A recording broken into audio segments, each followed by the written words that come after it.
माध्यमातनं वेद उपनिषद यातनं जे काही ज्ञान असेल जे संस्कृतमध्ये आहे ते प्राकृत मराठी भाषेमध्ये त्याचं रूपांतर करणं, भाषांतर करणं आणि सामान्यांपर्यंत पोहोचवणं हा या कार्याचा सुद्धा एक महत्त्वाचा काळाची गरज आहे.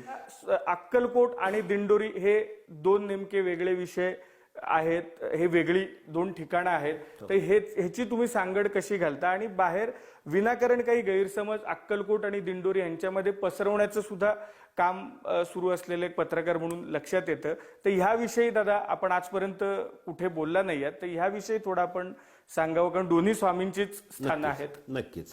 स्वामींचं अक्कलकोटचं काम सुरू असताना शिर्डीचे साईबाबा असतील, विदर्भात बुलढाणा, शेगाव, गण गण गणात बोते गजानन महाराज असतील, शंकर बाबा असतील, गुलाब महाराज असतील, टेंबे स्वामी असतील, जंगली महाराज असतील, अशा अवतारी महापुरुषांच्या माध्यमातनं हे स्वामींचं कार्य त्या त्या भागात पोचलेलं आहे. आणि तसंच हे कार्य सद्गुरू पिठले महाराजांच्या माध्यमातनं आमचे आजोबा सद्गुरू मोरेदादा यांनी दिंडोरीतनं केलेलं आहे. पण आपल्या सगळ्या भाविकांना सांगू इच्छितो, अक्कलकोट आणि दिंडोरीचं कार्य एकच आहे, स्वामी एकच आहे. कोणीही मनात तसे गैरसमज करून घेण्याचं कारण नाही. त्याच्यावर जर उदाहरण द्यायचं झालं ना, कालाय तस्मै नमा, काळाच्या ओघात काही बदल हे अपेक्षित होते. आणि सद्गुरू पिठले महाराजांनी जी आचारसंहिता दिली त्या आचारसंहितेप्रमाणे आजही स्वामींचा नामजप असेल. आणि 22 वर्ष अक्कलकोटात महाराजांनी ज्या लीला केल्या त्या सर्व लीला, बऱ्यापैकी लीला ह्या आपल्याला श्री स्वामी समर्थ चरित्रामध्ये, सारामृतामध्ये वाचायला मिळतात. तेच चरित्र आज दिंडोरीच्या माध्यमातून लाखो भाविक आपल्या घरी केंद्रामध्ये त्याचं पारायण करताय. अजून एक दादा आपल्या एक महत्वाचा अभ्यासाचा, संशोधनाचा आणि प्रचाराचा विषय म्हणजे आयुर्वेद. आपलं सर्वात महत्वाचं शास्त्र पण सर्वात दुर्लक्षित राहिलेलं ते शास्त्र आहे. तर त्याच्यावर सुद्धा आपल्याकडे खूप मोठ्या प्रमाणात संशोधन होते आणि एक आध्यात्मिक संस्था आयुर्वेदावर संशोधन करून त्याचा प्रचार प्रसार करते. ही नक्कीच येणाऱ्या काळासाठी खूप एक आशादायी हे चित्र आहे. तर त्या आयुर्वेद शास्त्राविषयी आपण त्यात करत असलेल्या कामाविषयी अगदी नक्कीच.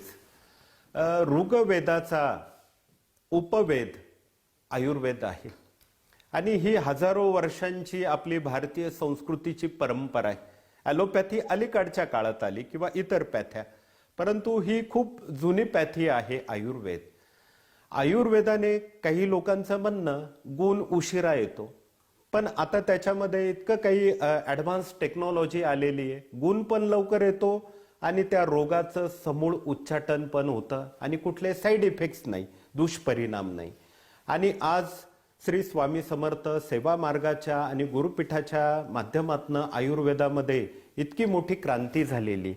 आपल्याला सांगू इच्छितो, एक सप्तरंगी नावाची वनस्पती आहे, जिला संस्कृतमध्ये सप्तचक्रा म्हटलं जातं आणि तिचं बॉटॅनिकल नेम सॅलासिया चायनसिस म्हणून आहे.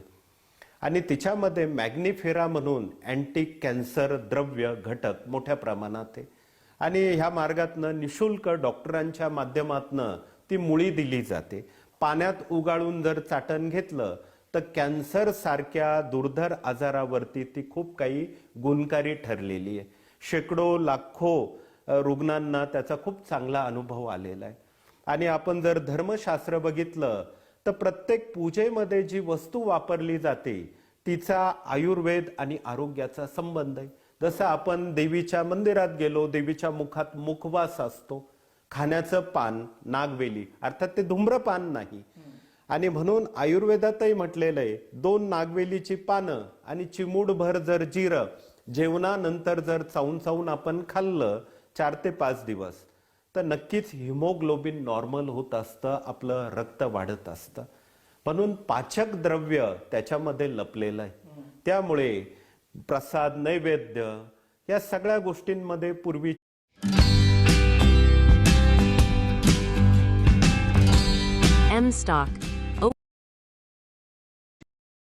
गोविंद विडा, मुकुंद विडा नैवेद्याच्या ताटाला लावण्याची आपल्याकडे पद्धती आहे. तर ही जी परंपरा आहे ही आयुर्वेदाच्याच माध्यमातून आलेली आहे. एवढं काय तर आपण आपल्या मराठी वर्षाचा पहिला सण आहे गुढीपाडवा. त्या बांबूच्या काठीला आपण नवं वस्त्र, त्याच्यावरती गडू म्हणजे कलश, हरडी करडं हे सगळं काही आणि कडुलिंबाचा पाला त्याला बांधतो. आता कडुलिंबाचा पाला खरं तर नव्या वर्षाला, मराठी वर्षाला सामोरं जाताना आपण त्या गुढीला प्रार्थना करतो की वर्षभर आमचं आरोग्य चांगलं राहू द्या. 2-3 पानं कडुलिंबाची जर आपण चावून खाल्ली तर उष्णतेचे विकार आपले कमी होतात, ऍसिडिटी होत नाही, किंवा चिकन पॉक्स वगैरे. आता जर ग्रामीण भागात आजही गेलात, एखाद्या लेकराला कांजण्या आल्यात, मराठीत म्हटलं जातं चिकन पॉक्स, तर त्याला गार पाण्याने स्नान करून त्या कडुलिंबाच्या पाल्यावरती झोपवलं जातं. 2-4 दिवसामध्ये तो रोग कायमचा निघून जातो. तर ही जी काही सणवार व्रतवैकल्य आहे याचा संदर्भ आयुर्वेदाशी आहे आणि हेल्थ इज वेल्थ हाच प्रत्येक पूजेमागे, सणामागे आपल्या ऋषीमुनींचा दृष्टिकोन आहे. मधल्या काळात कर्मकांड आलं, मग त्यातनं खूप काही क्लिष्ट पद्धती पुढे आल्या, थोडी विचारधारा वेगळ्या ट्रॅकला गेली, पण आपल्याला हे सहज सोप्या भाषेत पुन्हा आणून गतवैभव आयुर्वेदाला निश्चित आपण प्राप्त करून देऊ शकतो. दादा, आता शेवटचा एक प्रश्न. आपल्या या सेवा कार्याचा विस्तार दिवसेंदिवस होतोय, भारताबाहेरही वाढतोय. तर पुढील काळातली आपली एक डोळ्यासमोरची काही ध्येय धोरणं आणि मुख्य काही उपक्रम याविषयी अगदी थोडक्यात आपण माहिती द्यावी. नक्कीच. आज आपण मानवाच्या जीवनशैलीचा जेव्हा विचार किंवा अभ्यास करतो तर आत्महत्येचं प्रमाण वाढलेलं आहे, व्यसनाधीनता वाढलेली आहे. लहान लहान शाळांमध्ये शिकणारी मुलं आज सिगरेट, विडी किंवा गुटख्यासारखे प्रकार किंवा अगदी दारूपर्यंत, बिअरपर्यंत हे प्रमाण वाढतंय. भगिनींवर किंवा लहान लेकरांवर होणारे अत्याचार वाढताय.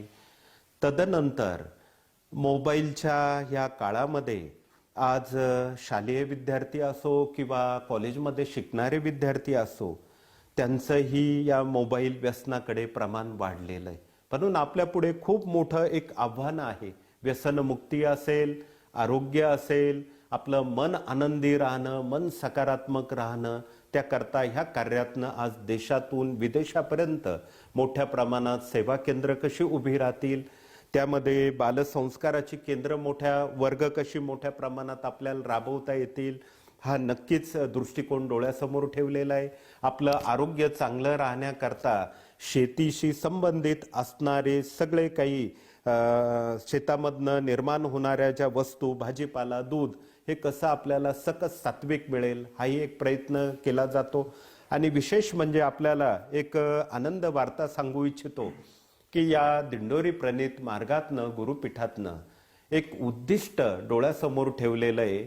ते आमच्या गुरुमाऊलींचं स्वप्न आहे, 1000 खाटांचं सद्गुरू मोरेदादा चॅरिटेबल हॉस्पिटल.